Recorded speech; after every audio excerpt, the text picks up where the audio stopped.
Thank God redeemed, right? That's right. Hi, friends. I'm a follower of Jesus who's powerless over drugs and alcohol and codependency. My name is Arlene, and today I choose recovery.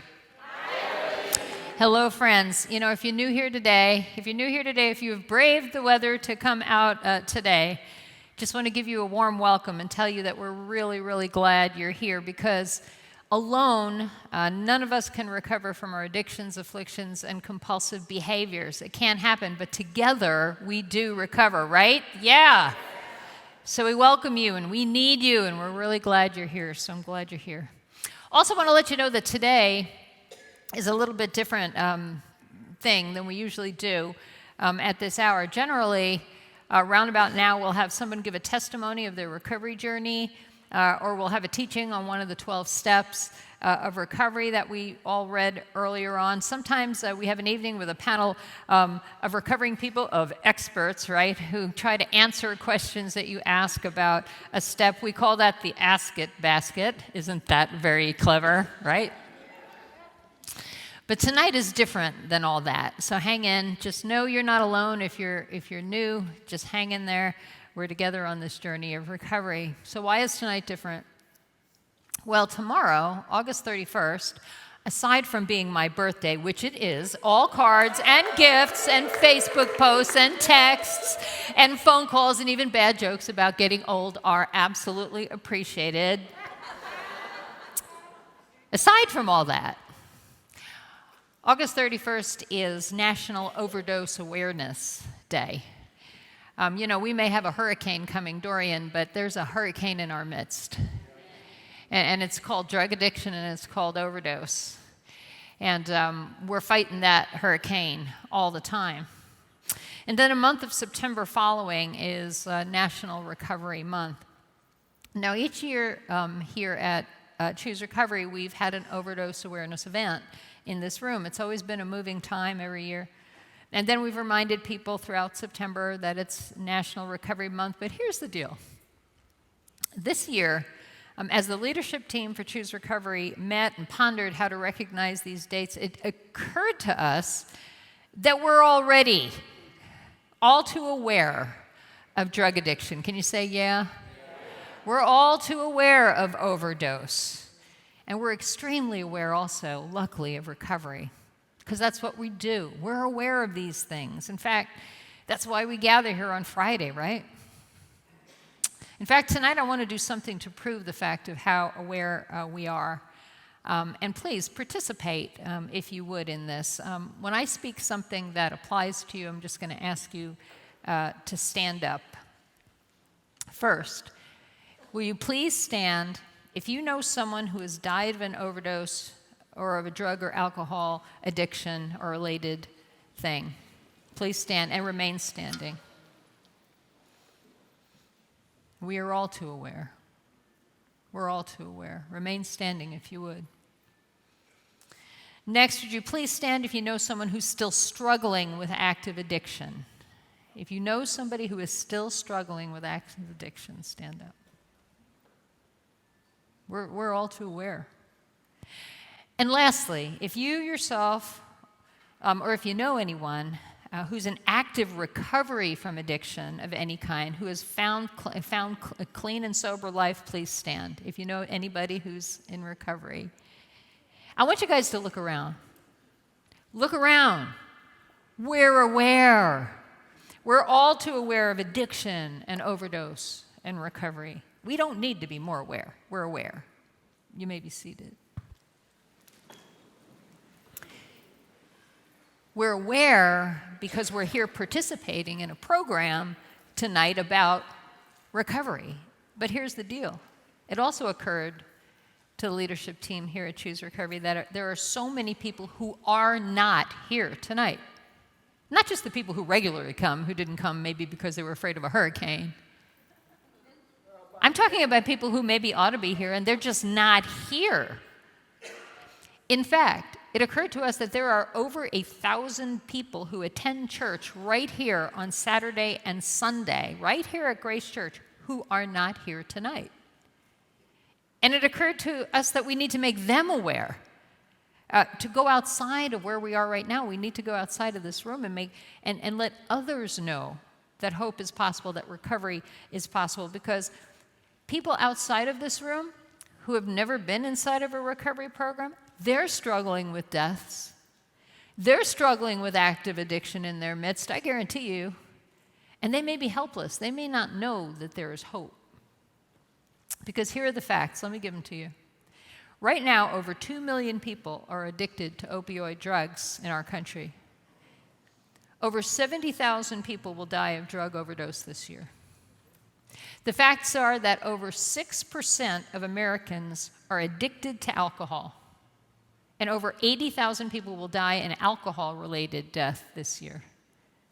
The ripple effect is staggering for families, children, employers, friends. Do you know that the number one cause of death of young people now is addiction? Life expectancy has dropped 4 months because of addiction. It's rampant. It's everywhere. Addiction is a disease. It's potentially deadly. To ask somebody to just say no to their disease is like asking a cancer patient to just say no to their cancer. We know this in here. We know it. But others need to know that out there because there is hope. Because there's hope. This disease can be put into remission because it's equally true that over 22 million adults are in active recovery from drug and alcohol addiction, and they're proving, and we're proving, that recovery is possible.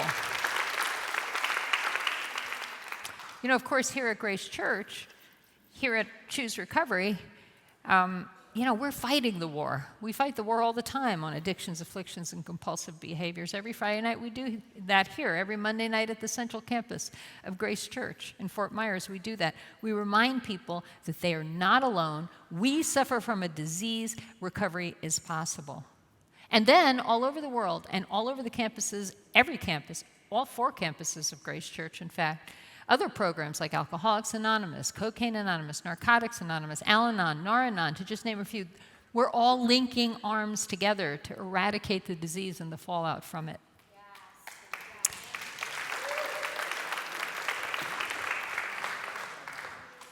So to spread this message during National Recovery Month to people who need to hear it, not just us who know about it, our Choose Recovery team is introducing the Addiction Recovery Cross. It's here in the center of the room here. For the whole month of September, this cross will be in the lobby. After tonight, it'll be in the lobby at all the church services here at Grace Church, not just Choose Recovery, but all the other services on Saturday and Sunday also, where over 1,000 people will come through and find out about recovery being possible. And here's what the cross is about. Here's how it works. The cross is about knowing that you are not alone, that there is a power greater than ourselves. His name is Jesus, who is more powerful than our addiction. And he has given us the power to overcome this deadly disease with the tools of one another and programs of recovery like ours here. And how it's going to work is this. Tonight, this is what you will do, and then on the weekends, they'll do this over the services on the weekends here at Grace Church. But tonight, you'll be invited in a little bit to come up to the cross and write a name on a piece of paper with a black Sharpie. There's a couple of tables here where you can do that. And attach it to the cross with a push pin. There are 3 categories of names you can write. And we want you to know something if you have a name that you want to write in any of these categories. And here's how it goes. If someone you care about has died because of addiction, we want you to know you're not alone. Others have shared your pain. We ask that you take a piece of purple paper and write their name on it. If you've lost someone, the color paper you're going to use is purple. And you'll put it on the cross. If you or someone you care about is struggling with an active addiction, if they're still using, we want you to know you are not alone. Help is available. Write their name. For people still struggling, the color paper you're going to use to write that name is yellow. And then if you or someone you love is clean and sober and in recovery from addiction, we rejoice. We rejoice, and you are not alone either. Write their name, or maybe your name. For people in recovery, the color paper you use to write that name is red. So in just a little bit, we're going to do that today. People will be up here to help you, to come and write down your names. It's a lot of stuff to remember, I know, and so we're going to have some people to help. But after this hour is over, and we do this, and we leave here and we go to our groups, our work is not done here. The 5 essentials of recovery we talk about all the time are Jesus, sponsor, 12 steps, meetings, and service. And one of the 12 steps of recovery, step 12, involves carrying the message of hope to people who are still suffering. And what do we say about doing service? What do we say? We say service, do it, right? Do it. So after tonight, we're going to put this cross in the lobby. And I'm personally asking you to consider serving as one of the people during Sunday morning services here, all the worship services on Sunday, 8:30, 10, and 11:30. Choose a service, choose a day, who will give your time to manning this cross on Sunday during a service, talking to people about what it's for, and helping people to know that they're not alone and recovery is possible. I'm asking you to do that. Because the potential for conversations with hurting people is endless. Now, Leslie is going to be at the information table tonight outside with a sign-up sheet all through September to be able to do that on Sunday mornings here and with instructions on what to do. But I ask you to do it. And here's what else you can do. You can pray. You can pray. So as I was preparing for this week, I was doing some Bible reading. And I was seeking some strength from God because there are some people that I love very much who are struggling with active addiction. And I needed God to give me a word so I didn't fall into the pit of worry and fear. Anybody ever fall into a pit of worry and fear? And he did. He gave me a word, and I want to share it with you. It's when Jesus taught his people to pray and how to pray. And here's a scripture that jumped out to me, a version of what we sometimes call the Lord's Prayer. I was reading it in the Gospel of Luke, and this is Luke 11, 1 through 4. And it says this way. Once Jesus was in a certain place praying, and I want to let you know, Jesus prayed, right? This is a good thing for me to know. Even Jesus prayed, right? So if Jesus had to pray, chances are I need to do it also. As he finished, one of his disciples came to him and said, Lord, teach us to pray. And for one, I'm glad I'm not the only one who is not ever sure sometimes about how to pray, if you're doing it right sometime. Anybody ever wonder that? And Jesus said, this is how you should pray. Father, may your name be kept holy. So this is something I need to remember, especially when I'm dealing with things that I can't deal with. There's only one person who is mighty and almighty, and that one is God. There is no other person, place, or thing that can save me or heal me except for God. And this is a good reminder as I walk through recovery and my fears and my trials that his name is to be kept holy. And then he said, may your kingdom come soon. You know, praying this reminds me, it gives me perspective. It reminds me that this world and all the struggles in it, this world is not God's kingdom. He has a better plan and a better way, and I want that. I want that to come soon, and this gives me perspective. It gives me hope. Then next he said, and forgive us our sins. Yep, I do wrong.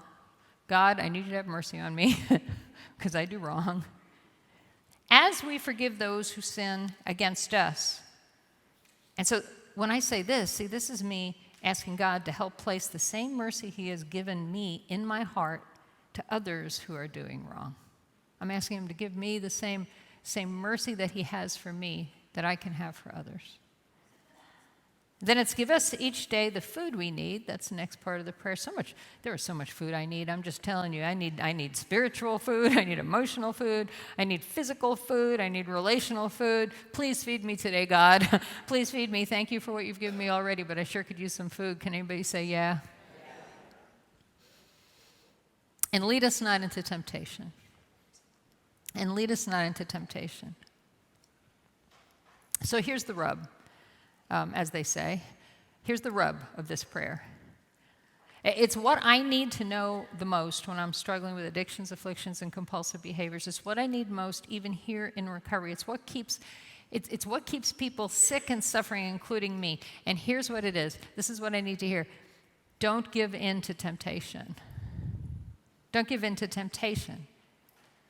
Because for me, and maybe for you too, there are 4 temptations I generally suffer from giving into. These are the temptations I want to give into. And they're 4 deadly temptations, and maybe you can give into them too from time to time.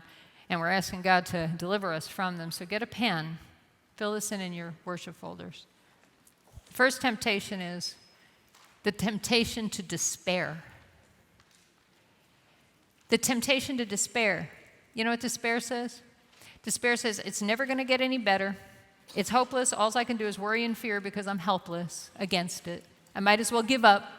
Might as well go back to my old ways. It's never going to change. And the second temptation, it's deadly, is the temptation to not care. This is apathy.